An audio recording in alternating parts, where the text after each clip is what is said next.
Welcome to Box Office Recap. During World War I, Serbia loses two-thirds of the male population.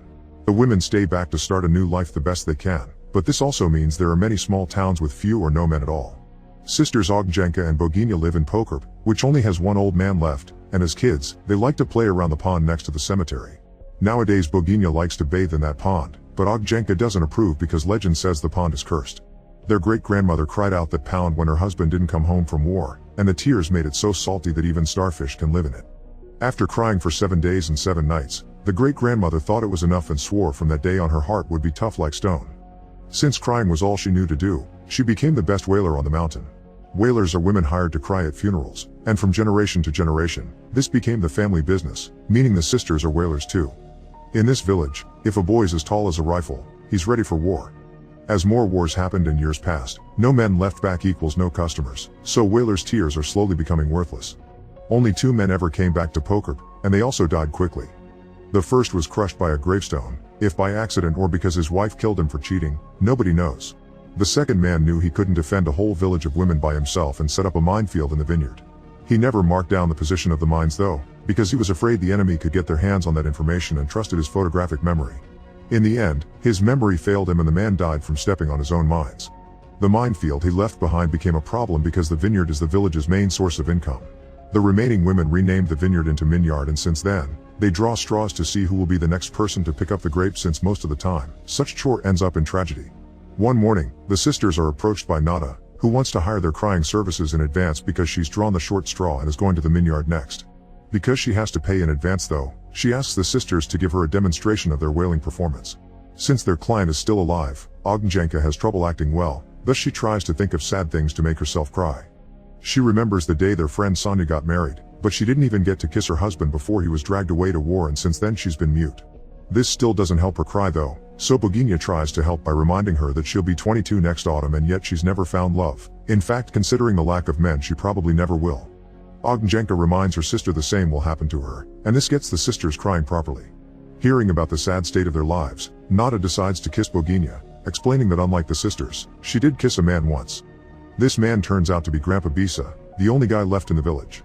The sisters find this disgusting, but Nada explains she'd rather have an old guy than die without having her first time. Grandpa Bisa is incredibly old and can barely move. Nobody even thought of him as a man until all the others died and the women became desperate.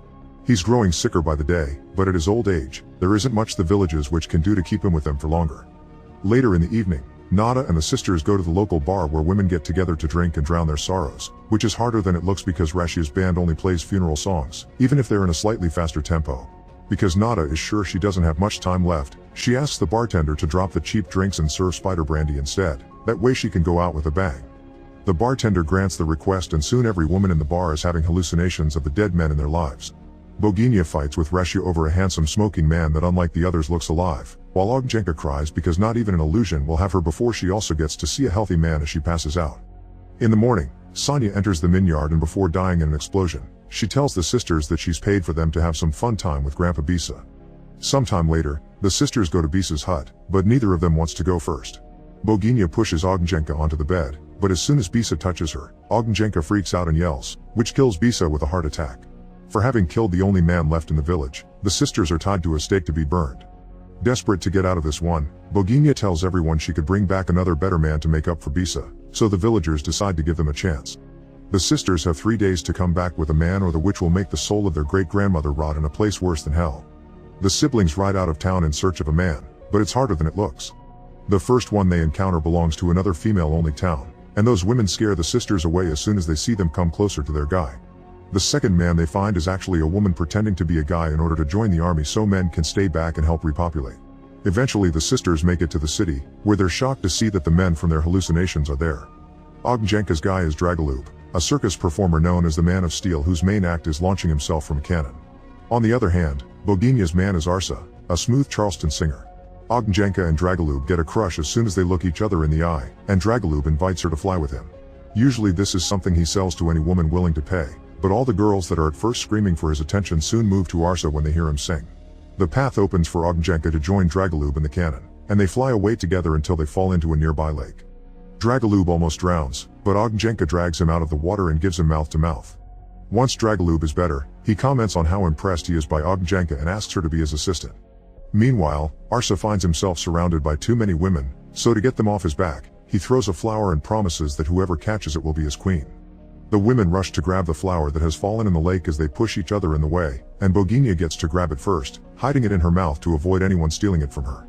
However, this is only a trick to give Arsa time to return to his car in order to escape, although he does stop to pick up his friend Dragolub first, who brings Ognjenka with him. The crazy fangirls try to stop the car from leaving and Boginja jumps against the door to show she has the flower. Between that and Ognjenka saying that's her sister, Arsa has no choice but to allow Boginja in the car as well. As the four of them travel together, it's clear that Ognjenka and Dragolub are really into each other, but Arsa doesn't appreciate Boginja's advances. After a few miles, the girls ask for the car to stop so they can change out of their wet dresses, and seeing them wearing new salacious clothing makes Arsa more receptive to their charms. Ognjenka and Dragolub get in their car, but the mood is ruined by Ognjenka's hair getting stuck in the door.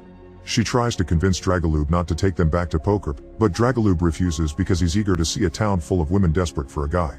Meanwhile, Arsa and Boginja make out against some rocks, and Boginja convinces him of ditching Dragolub and escape to Belgrade, the capital, to find fame together. The group gets back on the road and almost run over a funeral procession. As the people begin complaining about the interruption, Boginja drags Arsa with him to steal the hearse in order to escape. This means they accidentally steal the body of the deceased as well. On their way to Belgrade, the couple leaves the car on automatic, causing the body to fall off the vehicle before they get busy in the back seat. When they finally make it to the city, they celebrate by dancing in the middle of it. In the meantime, Ognjenka and Dragolub continue to make their way to Pokrip, but at least Ognjenka convinces Dragolub to tell her some stories about Belgrade.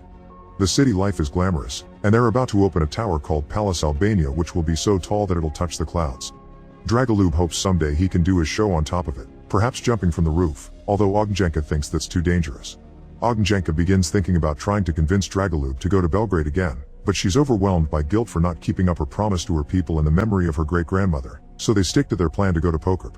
Speaking of Pokrip, the women are drawing straws again, and this time Sonia is the loser, but their chore is interrupted by the arrival of Ognjenka and Dragolub. The women at first think he's another illusion, but as soon as they realize the man is real, they're all over him except for a very wary Sonia. Dragolub loves the attention, but Ognjenka can't help getting jealous. Later, they take advantage of Dragolub's circus training to collect the grapes safely. Dragolub rides a bicycle on some ropes across the vineyard while Ognjenka is tied to him, picking up the fruit without having to touch the ground. In the evening, everyone celebrates by making wine the traditional way, which is by stomping all over the grapes in a big bucket, and Dragolub is happy to join the party while Sonia watches him from afar. Meanwhile, the witch keeps her promise and allows the soul of the sister's great-grandmother to rest in peace, which puts Ognjenka's mind at ease. Now that the guilt is gone, she begins feeling rather lonely and frustrated because everyone got what they wanted except for her, but her thoughts are suddenly interrupted by Boginja, who has come back to help. After telling a sleepy Arsa not to leave the car, the sisters go to the bar to get Dragolub back. They find him having fun and Sonia getting closer to kiss him, so a jealous Ognjenka hits Dragolub in the groin before announcing to everyone that he's hers and that they're taking him back to Belgrade. However, the women laugh at the sisters and continue to celebrate without letting them go. Ognjenka tries to convince Dragolub they need to go while everyone's drunk and, after declaring her love for him, she kisses him. Seeing this makes Sonia speak again, requesting the kiss that she has been waiting for since her wedding day was ruined. Dragolub tries to explain he can only kiss Ognjenka, but Sonia ignores him and kisses him anyway. At that moment, Arsa shows up at the bar, and now it's Boginja's turn to get jealous as all the women go after him. Dragolub gets annoyed too because the attention isn't only on him anymore. Arsa wastes no time in having some spider brandy before asking the band to play something in order for him to dance with Boginja on top of the table. However, Rashia tries to cut in and dance with Arsa as well, which begins a fight between her and Boginja. Their feet start to bleed when they step on the glasses on the table, and Dragolub gets so tired of this dumb display that he turns the table over to make it stop. Another argument starts, this time between the two men, and while trying to show off his muscles, Dragolub ends up falling on the floor. The women remind them that the only way to prove who is the better man is through their bed skills, and when Dragolub accepts, Ognjenka throws a glass at his head. Boginja is very angry to see how the women take away the men to be used, but she feels she can't do much about it. Ognjenka however cuts to the front of the line to take the first turn with Arsa. She's tense and reluctant, showing how scared she is of this and the fact she's only doing it because she feels she has to, so Arsa is a gentleman and refuses to touch her. After Ognjenka leaves, Rashia comes to have her turn too, but Arsa turns her down as well and leaves the room. Meanwhile, the witch and the town elder argue over how to proceed while Dragolub sleeps. In the morning, while Boginja is taking the glass shards off her feet by the pond, Ognjenka finds her and tells her how respectful Arsa had been. Back in town, Dragolub wakes up to find Sonia hovering above him, telling him she knows he isn't really a pig and he just likes to play macho because of his pride. Dragolub is the kind of man that sticks to one woman, and Sonia knows she isn't the chosen one, but she still takes another kiss to make up for her unfair destiny before sending him after his real love. As the sisters leave for Belgrade in the car, Dragolub tries to join them, but they just hit him with a vehicle for being a pig. Arsa leaves his room too and notices all the women waiting for him, but by trying to escape from them, he accidentally enters the minyard. Boginja stops the car when she sees what's going on and tells Ognjenka not to cry and to go to Belgrade before she enters the minyard as well. Arsa and Boginja begin kissing and dancing as mines explode around them, and eventually, the couple is killed by the fire. Ognjenka leaves for Belgrade while she remembers how she told her sister not to bathe in the pond because of its curse. When she makes it to the city, Ognjenka finds Dragolub on top of the now open Palace Albana, and she joins the party on the roof to see if he can pull the jump off. Thanks for watching. Please subscribe for more recaps and hit the bell icon for notifications.